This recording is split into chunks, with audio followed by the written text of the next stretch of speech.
So here's day 3, module 3, module C, and we're going to be discussing control charts. Here's a typical control chart. We're going to consider this chart relatively stable. There is one out of control condition that we see identified with the number 1, and you're going to start learning more about how to put these control charts together. The nice thing about it, I will tell you, is this was generated in Minitab. Minitab is going to generate a control chart for you relatively quickly. So there's a lot of different ways we can interpret data, but one of the things that I've run across is that it's almost like scare tactics or whatever. There's different ways that data is presented to us as a way to manipulate and get people to do certain things and react different ways. If you hear something about, these examples here, plant output decreases by 4%, U.S. trade deficit rises by 40 billion. Well, if it normally rises by 80 billion a year, then 40 billion isn't really maybe that bad. So company X's earnings are off by $240 million from the previous quarter. We don't know if that's normal fluctuations or not, and that's what we're gonna want to think about as we evaluate data. So let's not react to one data point or two data points. Let's look at data over time and see how we should react. This is the old way of looking at it. We actually have seen something very similar to this. We had this pain and suffering when we're outside, and when we're operating within customer specifications, we want to leave it alone because it's not broken. That's fine, but it's really not going to help us improve our process down the road. So what we want to do is we want to start understanding how our process is operating when we're in that leave it alone and it ain't broke type area. So here's some data that we're going to look at over time, and basically what we're going to do is we're going to monitor a characteristic and we're going to plot points over time. So when you look at some of our other charts that we've discussed in the past, we're looking at data not over time, we're looking at it relative to a specific time period. So if we looked at a histogram or we think back at a Pareto, that's the that one graph will or chart will represent data for a given period. We don't know how that data looked from day 1 to day 2 to day 3. We just know that during this period, this is the amount of frequencies that we've got relative to that analysis. So with a control chart, we've got an order of processing going on here. So the points as we create and as we take additional measurements are going to have be added to the right side of this, and this chart will just continue on and on and on. So what we want to do is we want to see how is that variation reacting, how is our process reacting relative to this variation. If you think back to the example that we had with the 5 different numbers, 2, 3, 1, 4, 5, we calculated a standard deviation of approximately 1.6. Okay, we had those 5 numbers, we had that data. Basically, what we're going to talk about now is calculating upper and lower control limits. We're going to take that standard deviation, the standard deviation that came from our data in our process, and we're going to take that standard deviation and we're going to have 3 of those above our center line, or our average of 13 in this particular case. So we're going to take 3 times 1.6 and we're going to get 4.8, and we're going to add that 4.8 to our average, and we're going to subtract 4.8 from our average, and we're going to get an upper control limit of 17.8 and a lower control limit of 8.2. All right, and that's how we establish our lower and upper control limits. These are not customer specification limits, these are control limits. Control limits come from our data, and our data gives us our standard deviation, and our standard deviation, 3 of those units, gives us upper and lower control limits. Okay, so when you think control limits, think about them coming from the data. So we know the control limits come from our data. We can then determine how much data we would expect to see within the different areas, or we'll call these zones later on, of our control charts. So in this particular case, within plus or minus 1 standard deviation, we should expect to see 68% of our data. It's approximately 2/3. So if you're looking at a control chart, 2/3 of all your data points approximately should be in that center zone. 95% of our data should be within plus or minus 2 standard deviation units. And approximately 100% of our data, 99.72% of our data should be within 3 standard deviation units, or between our lower control limit and our upper control limit. That's why in that first graph that we saw, when we saw that 1 point identified in red, it was beyond our upper control limit.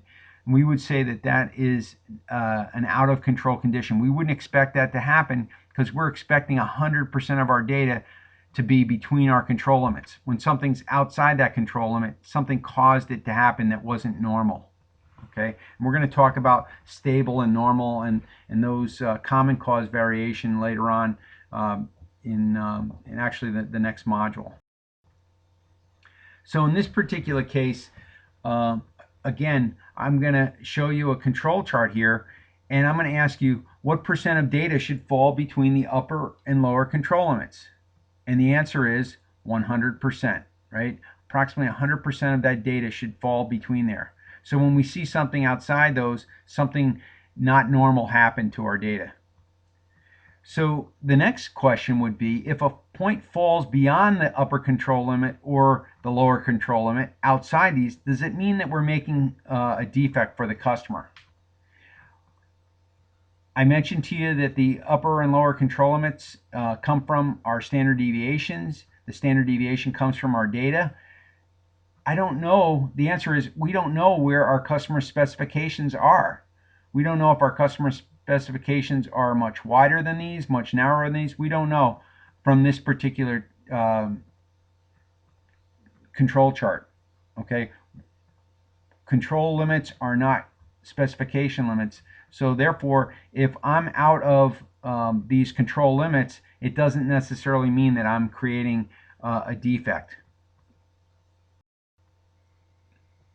So control limits come from our data, specification limits come from our customers. Okay, customer could be internal customer, could be an engineer, internal engineer that's telling you how to operate your process, or it could come from the outside. Customer is going to tell you that I only want to have product that's 5 inches plus or minus a half an inch, or whatever their characteristic is. They are going to tell you what those specifications is. It may be a maximum, it may be a minimum. It doesn't have to be a measurement, a variable measurement such as that. Excuse me, not a variable. It will be a variable, but it could be relative to time.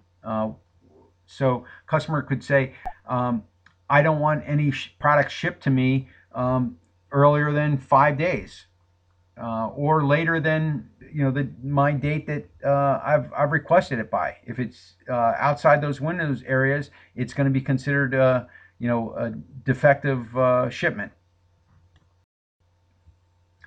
So here's an example of some specification limits that we put on to our control chart. So we're kind of showing what the customer specs are and what the upper and lower control limits look like.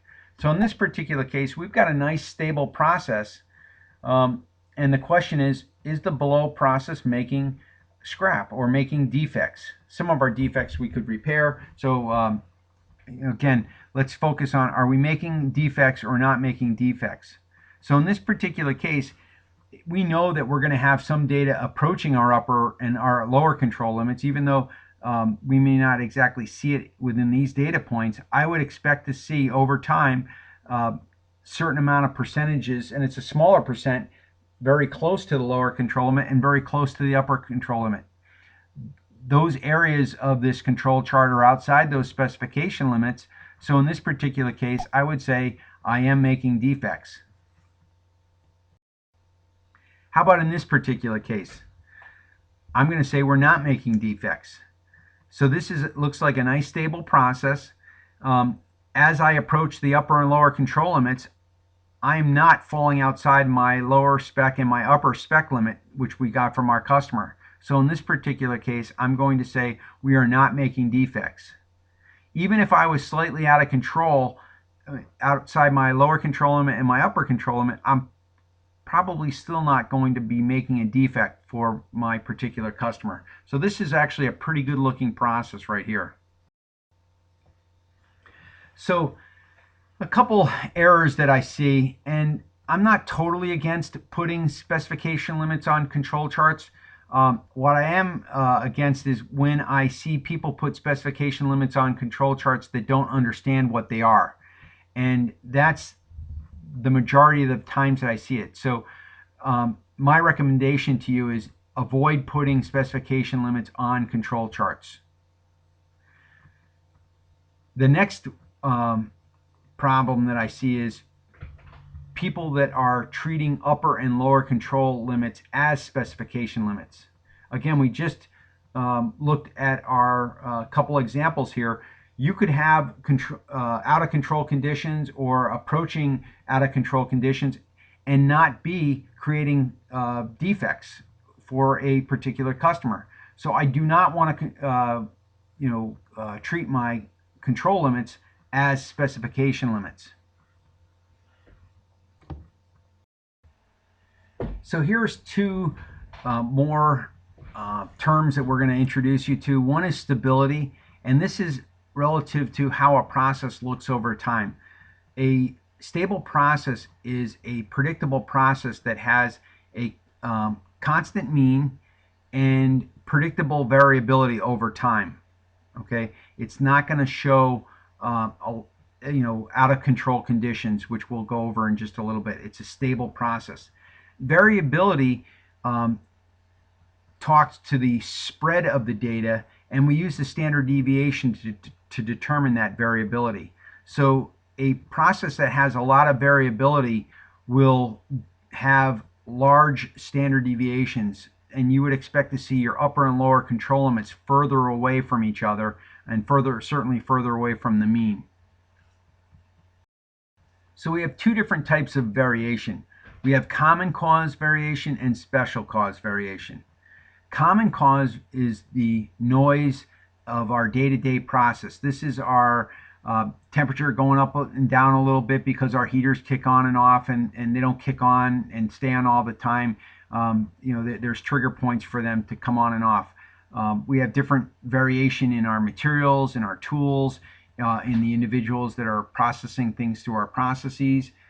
If you've got a technician taking an x-ray, there's different variations in the film and the position of the patient's hand in our process. So we've got a lot of variation within our process. And again, think about variation, the common cause variation. You've got man, method, materials, machine. There's those 5 M's and the E are all different things that vary throughout the course of the day. And in those particular cases, they're going to affect our process and they're going to affect our variation, but it's going to be a more predictable variation. So when we have a process that is reacting under common cause variation, we're going to consider that a stable, predictable, and in control process. Okay, and that's a process that only has common cause variation. When we see special cause, this is basically something like a shock to our system. Okay, this is typically large in comparison to our common cause variation, and it's generally a single or unique interruption to our process. So if common cause was, say, the little tapping of a woodpecker on your process, you would consider the special cause a big hammer coming in and kind of smacking your process. So some of the terminology that we would associate with special cause variation would be out of control conditions or an unstable process. Okay, so rather than being a stable process with common cause variation, if we see a process that has some special cause variation, we're going to say that that's unstable. and those special cause variation points would be considered out of control conditions. What I will tell you is that every process has common cause variation. An unstable process will have both common cause and special cause variation. Okay, so we're only going to see special cause on processes that are unstable and out of control. Every process, even the out of control and unstable processes, will have common cause variation as well. So let's examine a process, and in this particular case, we're looking at slips or errors in the particular process.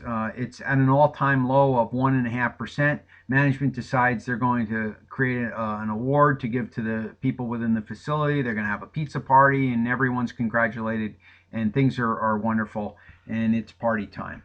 It goes a few more months, and all of a sudden the management is looking at this trend, and they're saying, geez, what's happening here, and we need to take back this award.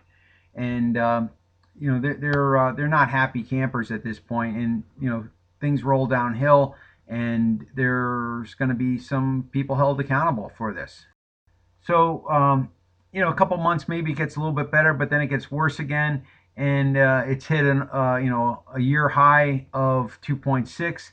And now the screaming's going to begin, and they're going to start yelling, and maybe somebody's going to lose their job, and they've called this special meeting, and there's just no more Mr. Nice Guy in management. And a few months later, maybe it sneaks down a little bit, and the manager's thinking that they made an impact on this, and tough love in this case makes things happen.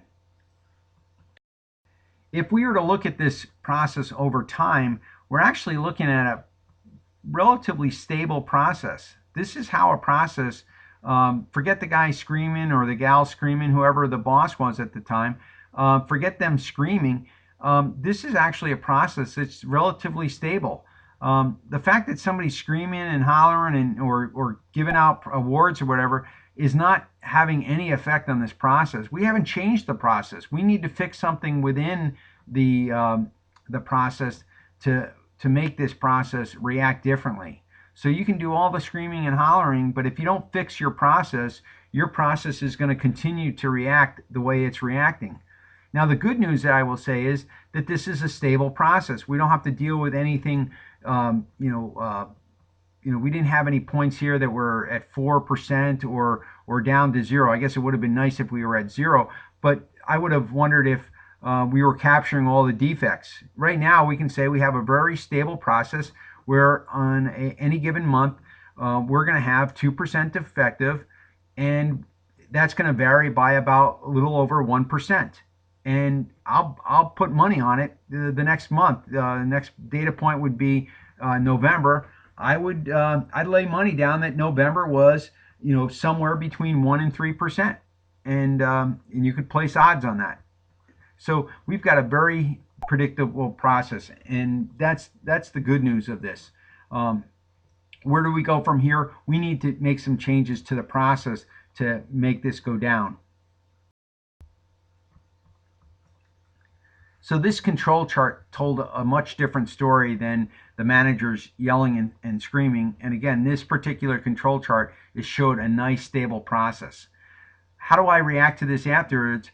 I need to start looking at what is causing the variation in this process here. And I'm going to start to look at what are those components of variation.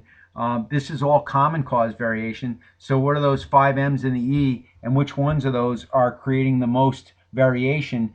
And I'm going to start looking at ways to reduce variation there so that I can enhance my process and get this number down below that 2%.